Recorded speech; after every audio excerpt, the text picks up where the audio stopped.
Today I'm going to be showing you how to make a very simple and delicious fettuccine alfredo served with cranberry pecan bread fresh from the oven. Hey guys! Today is a really good day because this video is sponsored by Wildgrain. Let's see what's inside.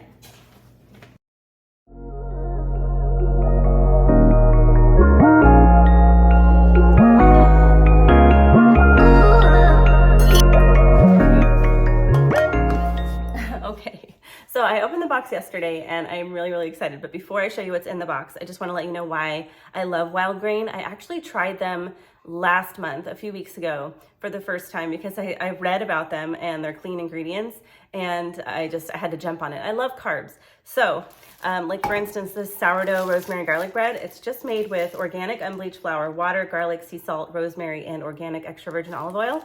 And it's non-GMO, no artificial colors, unbleached flour, and vegetarian. So it's hard to find that stuff these days, something that just has like regular ingredients that I can actually read. And I'm most excited for the holidays because this is going to make my life a lot easier. I always like to bake during the holidays, but I don't always have time to add that little extra holiday warmth to the meals. So like for instance, in this box, they sent pumpkin cinnamon rolls, and I'm really excited to try that. So for the holidays, it's just going to be so easy to add a little extra holiday warmth to our meals. And I'm really excited. So I'm really excited to show you what's in that box. And also later, I'm going to show you a fettuccine alfredo recipe that I made using their fresh pasta that was in the box and their cranberry pecan sourdough. Oh my gosh, it's so good. So let's get started. All right, let's see what we got. I am so excited. Okay.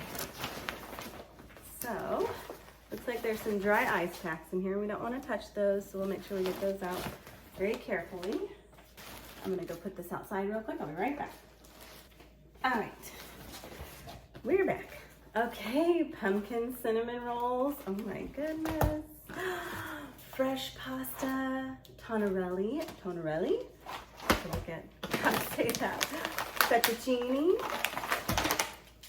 Ooh, what's this? Sourdough rosemary garlic bread. Oh my goodness. I'm really excited for that one. Ooh, croissants. And sourdough bread.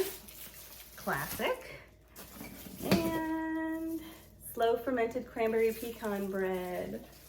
Okay, so I'm gonna go get this in the freezer and we'll get cooking in just a little bit. The freezer is stocked. We are going to be all set for a while. So first, I'm going to start by baking that cranberry pecan bread. What I love though about their breads is they are super easy to bake. This one, for instance, you just put it in for 18 to 22 minutes straight on the middle rack. You don't even need to use a baking sheet. So I thought that was really cool because it's less dishes for me. So I just stick this one in here and then let it cook for 18 to 22 minutes. But I keep a close eye in those last 5 minutes or so just to make sure it doesn't burn. And make sure you let it rest like the ingredients say so it can finish cooking. And next, I'm going to get started on that fettuccine alfredo. So first, I'm going to fill up a very large stock pot with water so I can get that boiling. Let me take this out of the oven really quick. Look at how delicious. You would not even believe how good this was. Now I'm going to head out to the garden and clip some parsley because I'm going to be using that as a garnish on the fettuccine alfredo. Now I'll bring that inside, give it a wash, and just rough chop it and set it aside. I picked up this really quality Parmigiano Reggiano at the grocery store. I wanted to make sure I used a quality cheese because it is just very few ingredients. I shredded about a cup plus extra for topping. Now on low medium in this large saute pan, I added a whole pint of heavy cream, let that warm, and then added a whole stick of butter.